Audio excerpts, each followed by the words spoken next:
Tackle Warehouse Bassmaster Elite at Lake Champlain, Plattsburgh, New York. This is day 3. This is semifinal Sunday. If you're just picking up with us, our usually semifinal Saturday was moved back a day because Friday was weathered out. We had to postpone. Have day 2 on Saturday, and here we are. On the verge of Championship Monday, we got 50 anglers out there from our original 101. There is the leaderboard as it stands right now. Ed Loughran with the lead. He took a major lead back about, starting about 3 hours ago and worked that one up to massive proportions in the context of the tightness of the competition here all week. The biggest lead we have seen all week, and it's right at the top of the leaderboard there. Chris Zaldane, Jacob Fouts, Chris Johnston, and Robert G.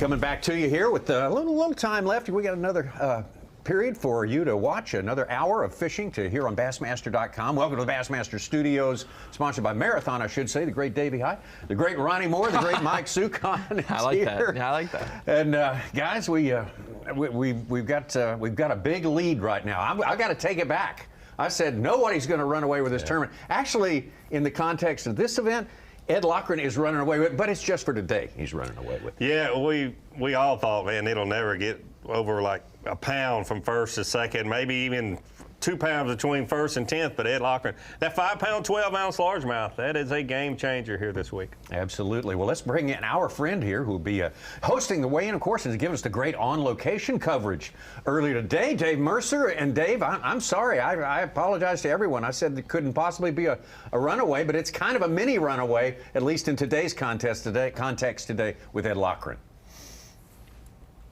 It sure is, but everything's officially unofficial until they hit the scales, as we know. But what we've seen, what Ed did, that's kind of the tale of this tournament. I mean, smallmouth this time around can get you to a certain level, but if you want to make that big jump, I mean, big largemouth bites have dominated this event. And it's funny, Wes Logan was on live with me a little earlier, and he said that. I mean, you get to a point where you're like, I'm culling for ounces. I got to start swinging and get one of those big largemouth bites. And Ed Loughran has pulled that off here today. It's going to be an exciting weigh-in. I mean, I always say that. It's kind of my job to say that. But there's times where you're like, okay, well, we know who our top 10 are going to be, and you kind of know. But really, no. It's tighter than we think. I mean, Corey Johnson's in the mix. I'm hearing from Shane Durant just got off the water. He was covering him, and he's like, Corey's got more than it shows, which he normally does. So things are going to be really tight. You look at that top 20, top 25. I mean, anybody can be in that top 10. I think the only person that's guaranteed is obviously Ed Loughran by the looks of things right now. So, Dave, I've got to ask you, most of the year, obviously, the young anglers, the rookies, even back to the Classic, Justin Hamner being a young person to win the Bassmaster Classic, Trey McKinney, leading angler of the year for most of the year, 19 years old. We've seen a big switch in really the age that we see excelling. But the second half of the year, more importantly, the last quarter of the year, we saw Cliff Prince win his first event, and now Ed Loughran, amongst all these great rookies in our top 10 angler of the year, is going to have a bigger lead than anyone thought, it appears, going into the final day. Do you think maybe we're going back to some of those 50-year-old guys are actually going to be able to win a few tournaments now? Well, since I'm talking to you, Davey Hyde, I would say, yeah, totally. That's definitely what would happen. If I was talking to Trey McKinney, I'd be like, this is a flash in the pan. It'll never last. But, no, I mean, I think that's a trend that we saw earlier in the year. But I don't think if you're on the Elite Series, you're good. Like, I mean, that's the whole thing. It was funny. We were talking again with Wes this morning. We're talking about how, like, when you look at the Elite Series, you're like, hey, I only have to finish in the top 40 to make the Classic out of 100. I mean, it shouldn't be hard. I mean, mathematically, it seems like it should be fairly simple. But when you look at the list of names, I mean, don't look at the list of names that you thought are going to catch them. Find me a list of names that you think aren't going to catch them. I mean, the Elite Series is truly an incredible collection of anglers, and because of the EQs, it gets better and better every year. But, hey, more mature anglers can catch them too. And who wouldn't love to see the barrister pull it off, you know? And to do it here, Champlain, where he made his first top 10, has a lot of history on this body of water, and I love it. I mean, the last time you would totally expect him to be all about smallmouth, but and that's what he was the last time. Found an area off to himself. Now he's doing it all with largemouth, just getting some style points. And I got to give Ed credit. I mean, missing a couple of events this year, but having a stellar season outside of those. Dave, we're obsessing about the top position here. Of course, this is not the final day. This is not Championship Monday. The big action today is that 10 spot, and you look 10 ounces up and 10 ounces down from there, and you bring in about a dozen guys. That's where the real excitement, that's how we promote the weigh-in. I mean, we got to tune in and see what happens there, right? That's it for sure. And one of the guys you got to keep an eye on today. Today is a critical day for Angler of the Year.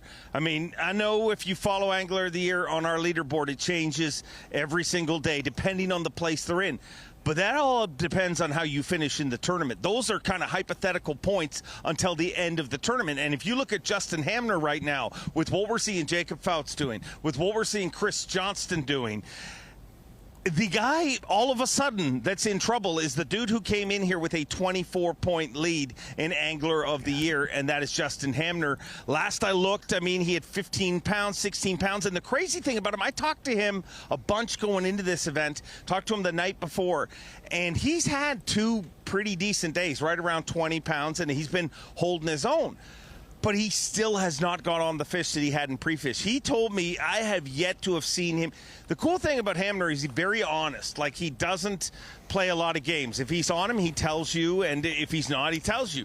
And he told me going into this event, he said, the pre-fish that I had was so ridiculously strong. And then even yesterday when he weighed in, I said, hey, you survived. That was great. And he said, man, I still haven't got on to those giant smallmouth that he found in pre-fish. So I'm believing. I have faith in him. I believe that he will catch him by the end of today. But if he doesn't, that's going to knot up our Angler of the Year even tighter, and it's going to make next week even more exciting. I mean, and then there's Trey McKinney in the mix, too, still in the mix. So don't forget about him. So many great stories. Thanks for all that good stuff. Dave Mercer, yet again, joining in with the show and getting ready for the weigh-in at the same time. Multitasking. Let's go ahead and get into our midday report, our Bassmaster midday report. We're going to take you out and first stop, I think we got a teaser, the first stop there. Yes, it's going to be Will Davis Jr., Sylacauga, Alabama. Great rookie season and backing it up this year.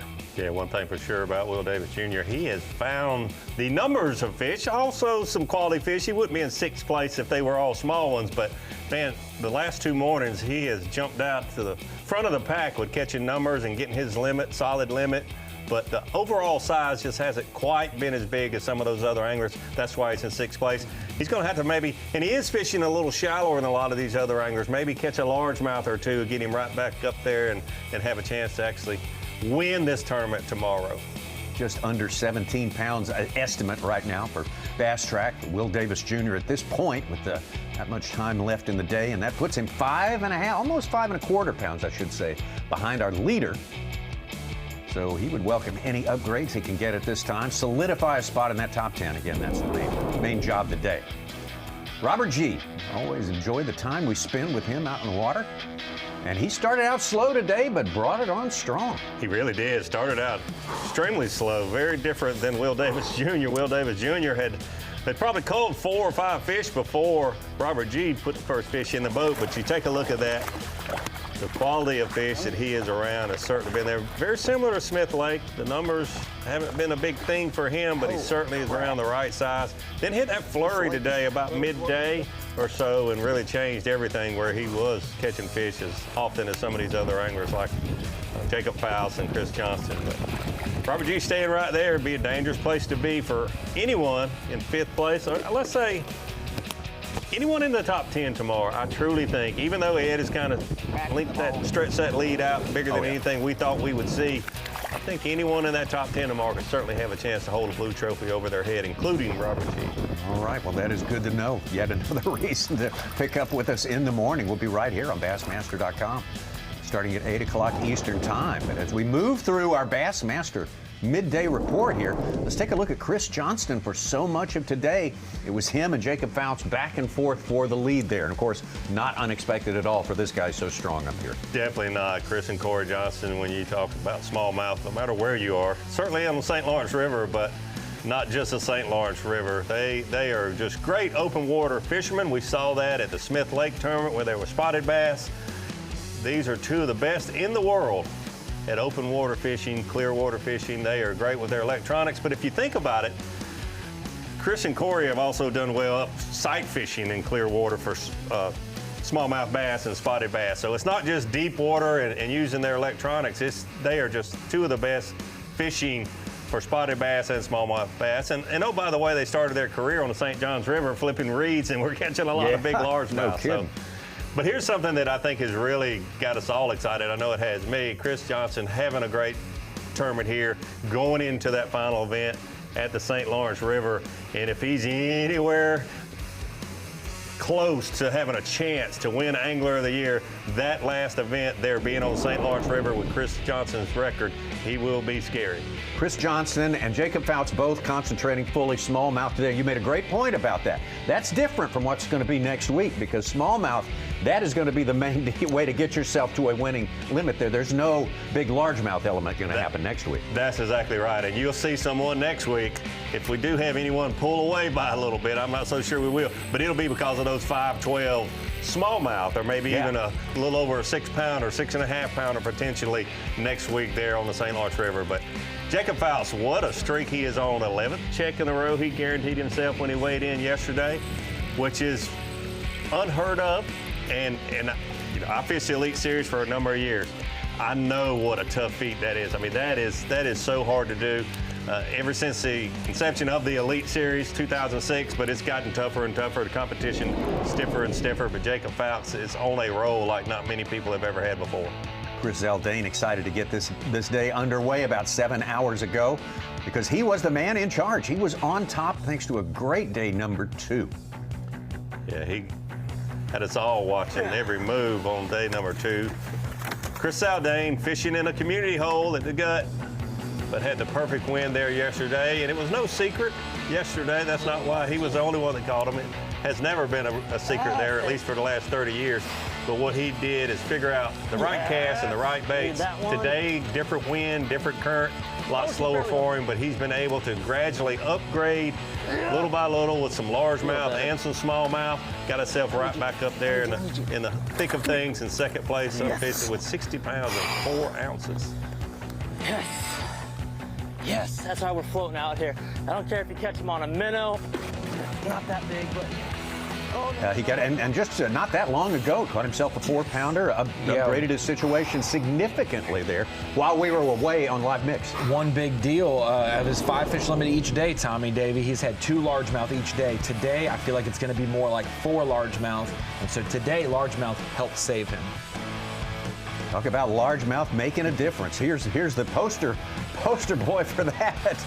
Ed Loughran, the veteran, 30 years of fishing with the Bassmasters, and threatened to win his first elite event. Yeah. Running away from the field a little bit today. Yeah, everything's relative when we talk about these tournaments, but running away is a 3-pound lead, and like you mentioned earlier, I don't think anyone in this building thought that someone would potentially have a 3-pound lead. But the fish have to hit the scales, like Dave Mercer reminded us just earlier. But Ed Loughran, 22-15 yesterday because he had a 5'8" largemouth. Unofficially, he's at about 22 pounds today with a 5'12" largemouth. So that tells you the whole story there. Those 5.5, 5 3/4 pound largemouth bass, just like that right there, are the game changers here on Lake Champlain. And other than last year's event, it's kind of always been that way. Those 1 or 2 largemouth really change everything here on Lake Champlain. And Ed pretty much close to the pace if you extrapolate on through day number 4 of Kyoya Fujita's big win last year. So, man, what the power of largemouth. Ed Loughran showing us how it's done out there today, and it has been a lot of fun to watch as the minutes wind down here on day number 3. Got our 50 anglers out there trying to make it to the top 10. Kyle Patrick back in the top 10.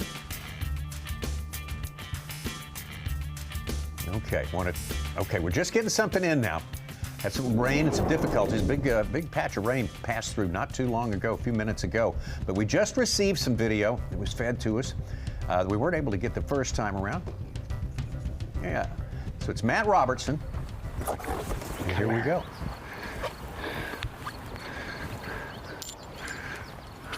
Come here. Come here. Come here, baby. Oh my God. I don't care about the camera. God dang. Here, look at that fish. Oh. What's going on with this thing? Well, the battery's about to die. 5. Let's see. 5. Number 5. Let's showboat that thing for me.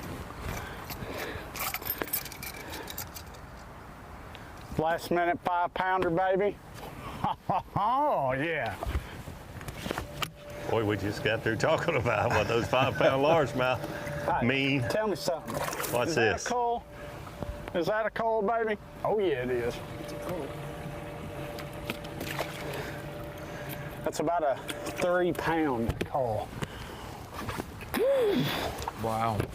Wow. That has shaken up our leaderboard a little bit. 3-pound coal. He got rid of a 2-2. Wow. Unbelievable. So it was Aldane and Fouts back and forth together at the top of the leaderboard today. Ed Loughran crashes their party, and then Matt Robertson sort of semi-crashes in there in second place. I'll say it. I talked to both guys last night. Ed had weighed in 7 of 10 fish were largemouth. Matt Robertson, 6 of his 10 fish were largemouth today. Almost all of them are going to be largemouth again, and now they have created some separation. Oh, man, some good stuff going on out there, and we've got some fishing time left in our day. Yeti hot seat now, though, is the outside looking in. Sitting there is Brandon Lester, right behind him, Greg DePalma, Caleb Sumrall, and Seth Fider. Be right back. Discover the Dakota Lithium DL Plus 135 amp-hour battery. With dual-purpose 135 amp-hour deep cycle capacity and an impressive 1,000 cold cranking amps, this innovative battery is equipped with even heat technology, allowing charging even in temperatures below 32 Fahrenheit